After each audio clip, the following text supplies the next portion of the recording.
Well, hi, welcome to personalbankruptcycanada.ca. I'm Wayne Kelly, and this is a place where we talk about real financial problems that are affecting Canadians, and we're going to come up with some solutions that you can use as well. I'm joined by Francine Hunter from Allen Marshall and Associates from Halifax, Nova Scotia. And today, Francine, I would like to talk with you about some of the different things that are causing bankruptcy for Canadians. Yeah. You know what? That's a really, it's a tough question to answer because there's no really one answer to that. There's nothing that really stands out. It's a combination of factors, but you know what? I'll tell you what I see mostly in my practice. Right? Here are the issues that are affecting Canadians when they come see me. No surprise, job loss, right? Loss of income. Makes sense, right? Illness, medical issues, that type of thing, whether it's them or their family members or what have you. Separation or divorce, another top one, quite frankly. And one you may not think of is fraud, where some people, not a large percentage, but it does happen. Some people have been the victim of fraud and now have debt in their names, which they actually did not sign for, but just can't afford to go after the other person. So those are probably the top ones that I see people walking in my door. Ooh, that fraud one is very, very Yeah. scary. But let's talk, let's kind of break down some of those. So, job loss, obviously, that can happen. Now, a lot of Canadians, I think, are living pretty much paycheck to paycheck. And if Yeah. they lose that paycheck, it's a big problem if they don't step into another paying job almost instantly. Yeah. So, do you have some advice for Canadians that may all of a sudden lose their job? Is there something they should do? Well, you'd hope beforehand. I always advise people that you have at least a 3 month cushion in the bank. Now, listen, Wayne, you don't have to tell me. Most people don't have that. We have lines of credits, and that's how we have our cushions, right? We don't think of having that savings, but that would be the ideal way to have that little cushion in case you lost your income. So let's say, you lost your income, you don't have that cushion. Here's where I start.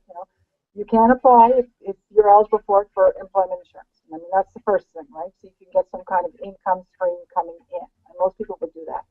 The next one is to try and reduce your expenses right away. Take a look at your money, where it's going, start to budget. There's little luxuries that you don't really need, to get you going through these tough times. Try and cut them out as much as you can. Right? After you've done that, things are still getting a little dicey. We suggest that perhaps you start communicating with some of your creditors, people you owe money to, and ask them for a little bit of a break.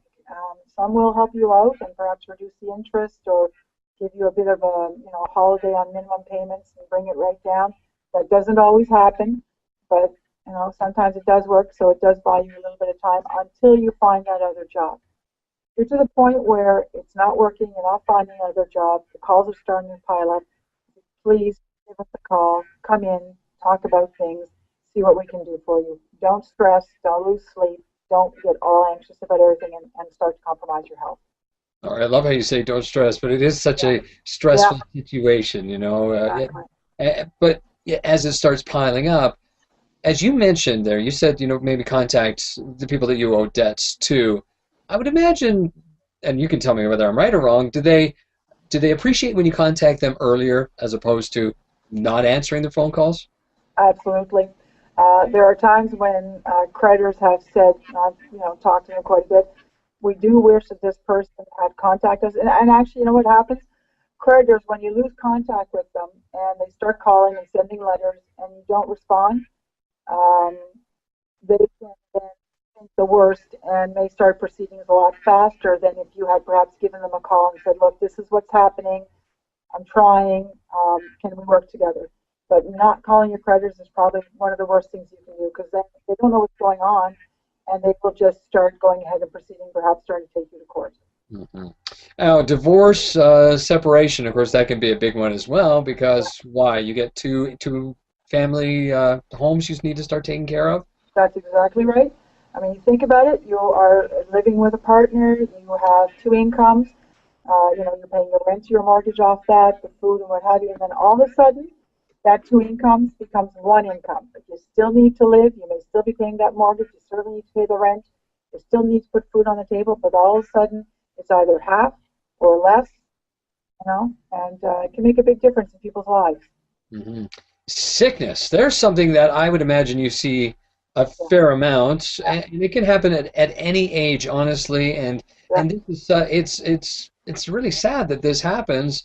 But if you have to take care of a loved one, what do you do?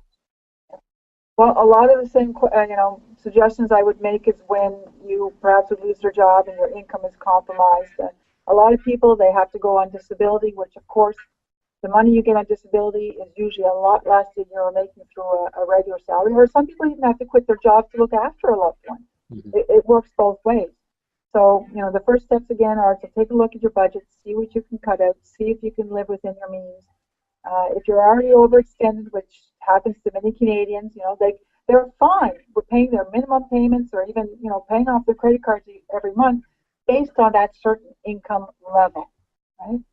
And when that income level becomes compromised, it goes down or it even disappears, then they get into real trouble, right? So the same thing, try and reduce your expenses, see what you can do, see if there's any help you can apply for, any government grants, programs, disability, whatever. If it doesn't work, things are starting to pile up, come and talk to us. We'll work out a solution for you. What is that point, though, when you really wish that they would have come to the office? Because I'd imagine most people wait too long. Yeah, yeah. And so, yeah, what's your advice to the people who are watching this that say, okay, she's talking to me. I'm in those situations or I'm in that Right. situation. So who do you want to talk to? When do you want to talk to them? The big thing is when you start robbing Peter to pay Paul, right? Hopefully before you start doing that, and even if you're just making your minimum payments, that's never going to get you out of debt, quite frankly, Wayne. It will take you years to get out of debt just based on minimum payments. If you're only doing minimum payments, you do need, I would suggest, come and talk to us, see if there's any way we can get you going to paying that principal down, some kind of reduction in the payments. We can freeze the interest and get it done.